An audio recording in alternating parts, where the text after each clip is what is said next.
क्या हो अगर आपको एक छोटी सी ट्रिप पर भेजा जाए, लेकिन वो ट्रिप 8 दिन से बढ़कर 9 महीने लंबी हो जाए?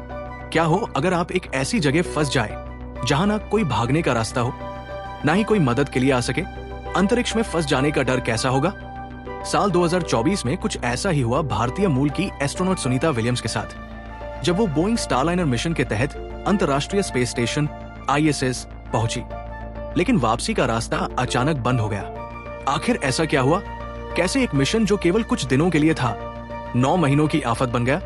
और कैसे आखिरकार एलन मस्क की कंपनी स्पेस एक्स ने इस संकट का समाधान निकाला?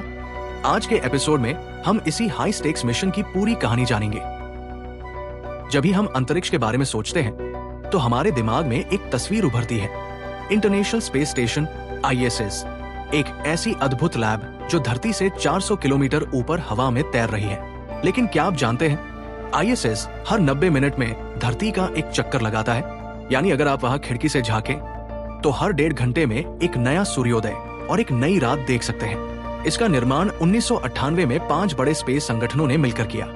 नासा अमेरिका, रॉसकोस्मोस रूस, ESA यूरोप, जक्षा जापान और CSA कनाडा। ISS में 6 बेडरूम, एक जिम, एडवांस लैब्स और यहाँ तक कि स्पेसक्राफ्ट पार्किंग भी है। लेकिन एक दिक्कत है, यहाँ से वापस लौटना इतना आसान नहीं होता। और जब बोइंग स्टारलाइनर के साथ तकनीकी समस्याएं आईं, तो सुनीता विलियम्स और उनके साथी astronaut Butch Wilmore space station में फंस गए। सब कुछ 1 जून 2024 को शुरू हुआ, जब नासा और बोइंग का स्टारलाइनर स्पेसक्राफ्ट लॉन्च होने वाला था।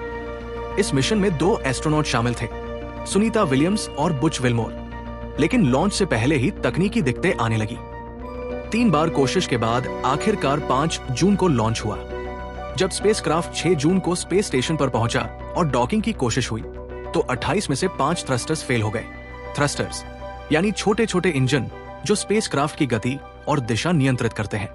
बड़ी मुश्किल से इमरजेंसी प्रोटोकॉल के तहत स्टारलाइनर को स्पेस स्टेशन से जोड़ दिया गया। लेकिन फिर एक और झटका लगा, हीलियम गैस लीक होने लगी। ये लीक छोटी नहीं थी, बल्कि इतनी गंभीर थी कि स्टारलाइनर से वापसी अब नामुमकिन हो गई।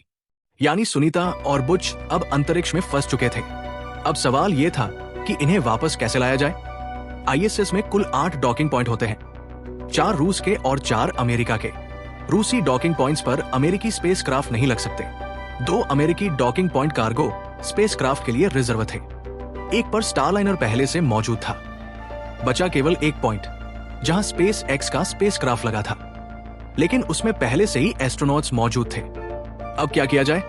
नासा और स्पेस एक्स ने मिलकर एक नया प्लान बनाया। सितंबर 2024 में जब नया क्रू बैच भेजा गया, तो उसमें 2 सीटें खाली रखी गई।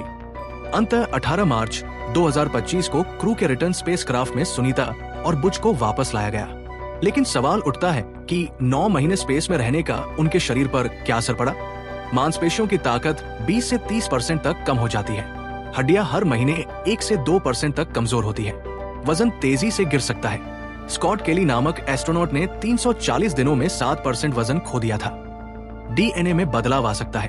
वैज्ञानिकों ने पाया कि स्पेस में रहते हुए टेलोमियर्स, DNA का हिस्सा, लंबे हो सकते हैं, जो कैंसर जैसी बीमारियों का रिस्क बढ़ा सकता है। सुनीता विलियम्स के शरीर पर भी इन बदलावों का असर पड़ा होगा।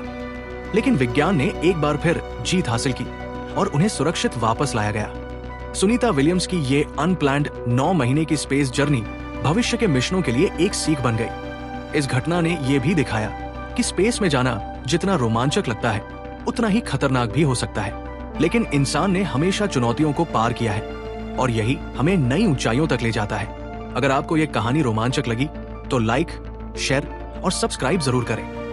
अगली बार मिलेंगे एक और जबरदस्त स्पेस स्टोरी के साथ। तब तक आसान भाषा में साइंस समझते रहिए।